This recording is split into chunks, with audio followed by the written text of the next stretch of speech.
Thanks so much for joining me on the Slice of Healthcare podcast. How are you today? I'm doing fantastic. How about yourself? Doing well, doing well. It's kind of dreary out in Boston today, but you were just saying how you've been recently down in Florida, and the weather hasn't been too kind to you there as well. 2020 has been rough all around, I guess. Almost over. That is the good news, right? We're getting there. Uh, I'm really excited to have you on the podcast. I think we should dive right into it. I'd love if you could tell the audience a little bit about yourself, and then we'll talk about Herd. Sure, yeah. My name is Alessandro. I've been in the tech space for a little under a decade. I started off my career in sort of product management with TripAdvisor up in Boston, and most recently was at Oscar Health Insurance in New York City, working on member acquisition. And so have always really been fascinated by, I would say, technology and its fusion with healthcare. And I think always have been really interested in how technology can help bring cost efficiency to the space. Interesting. Yeah, it's I always love hearing people come from the product side. I feel like out of all the skill sets that really help in the startup like world, right? Really being such a product driven person, it's one of the best skill sets this is my bias, and I wish I even had more of a product background, right? I had to pick up a lot of this stuff through reading every material or book I can get my hands on. How you kind of talked about it a little bit, but how has that experience, like working at an Oscar and being at a TripAdvisor and focusing on the product side of things, how has that helped you with Herd? And then we can go into Herd quickly.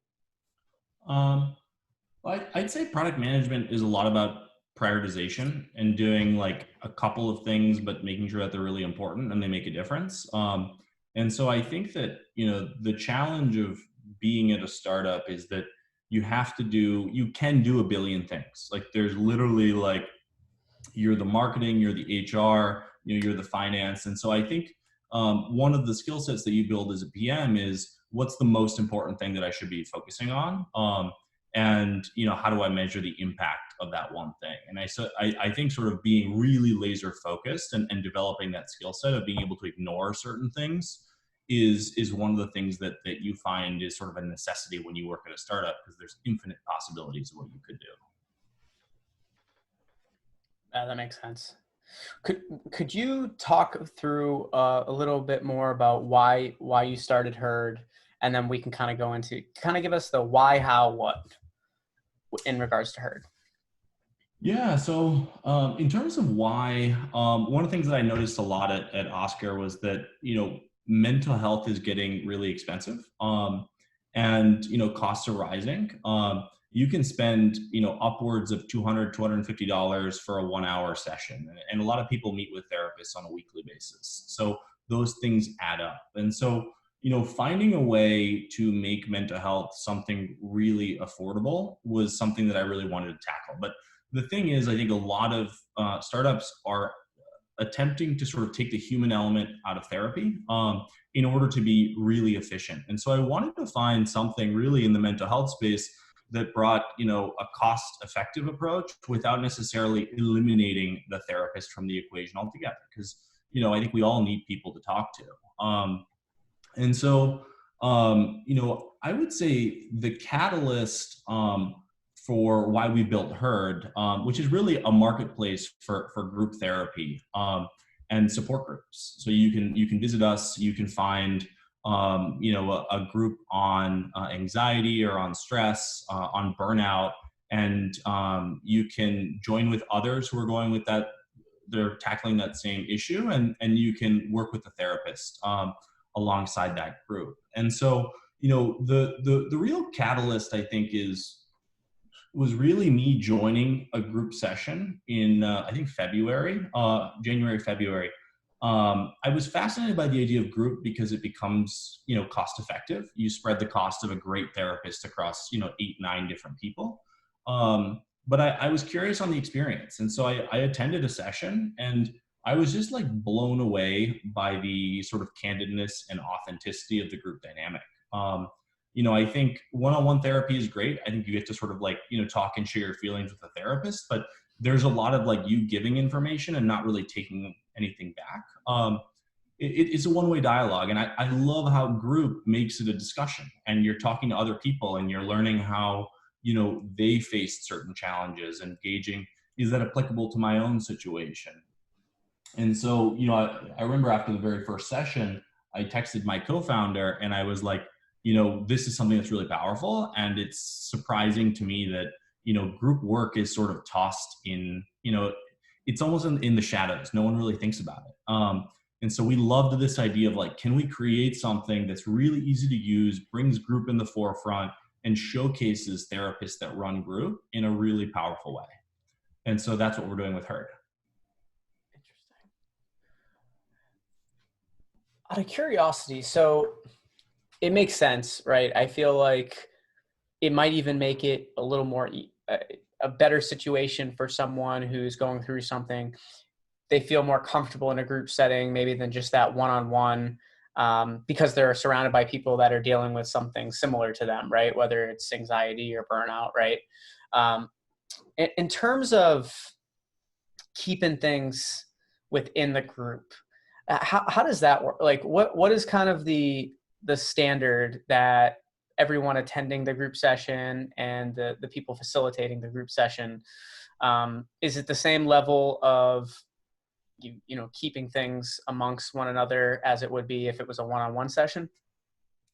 Yeah, the confidentiality is huge to group, and one of the things that the therapist raises in sort of the screening call before you join your first group session is the fact that group is confidential, and what is shared in the group should stay within the group. I think that's really important. If people are sharing really personal stories, that there's an element of what you share stays within that ecosystem of other individuals. And I think because everyone is in sort of the same challenge, I think it is something that everyone acknowledges that confidentiality is something that's really important.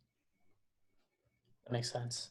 Yeah, no, it's I took a look a while back at your site, and I think I think the way that you're presenting these opportunities, it was basically like shopping, right? I was shopping for things that whether it be burnout, anxiety, like I really like the setting. I think you followed a similar, I mean, that's probably part of the product manager in you too, right? You followed something that the user feels really comfortable with, is if they're shopping for things that they deal with. So kudos to you for setting it up that way.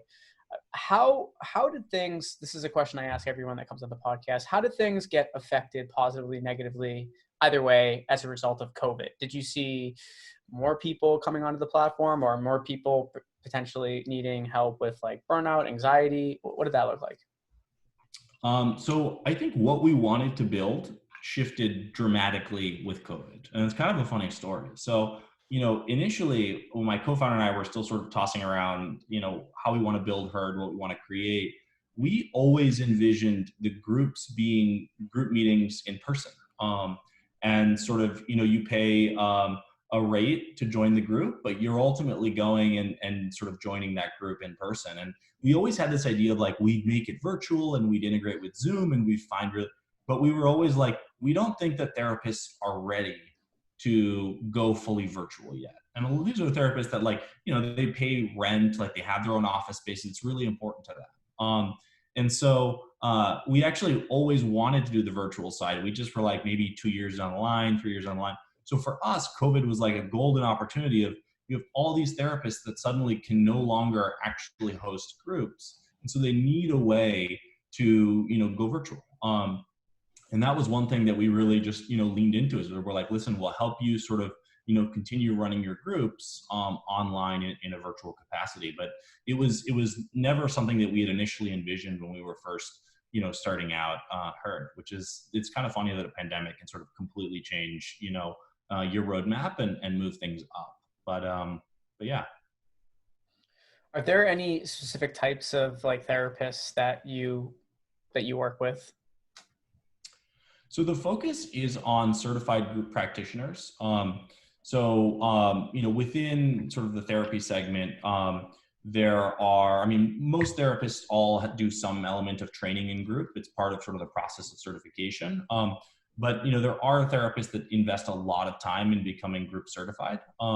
And so a big focus area for us is really going after those people who they're really passionate about group, and they're really passionate about certain topics, and they want to showcase that passion. And so that's been an audience that's particularly resonated with us, because they care about this thing, and no one has really given them attention, because no one's been thinking about group. And so the response for that audience has been really interesting. Interesting. Huh. Where can people learn more about the company? So if they visit us at helloherd.com, you can browse different groups. And we kept it as a really important thing that you could find and book a group in a handful of clicks. But one of the things that we also do is you can look at our providers and read more about them. I think a big part of finding a group is finding a therapist that you relate with. And so if you go to our website, you can see both the groups as well as the providers that we're working with to offer some really great groups. Perfect. Um, and I will throw social media links, a link to the website in the show notes, so our listeners will be able to easily navigate towards your page to learn more. But thank you so much again for joining me on the podcast. It's been great learning more about you, Herd, and we look forward to continuing to following your progress and the Herds as well. Awesome. Thanks for the time. Really appreciate it. Thanks.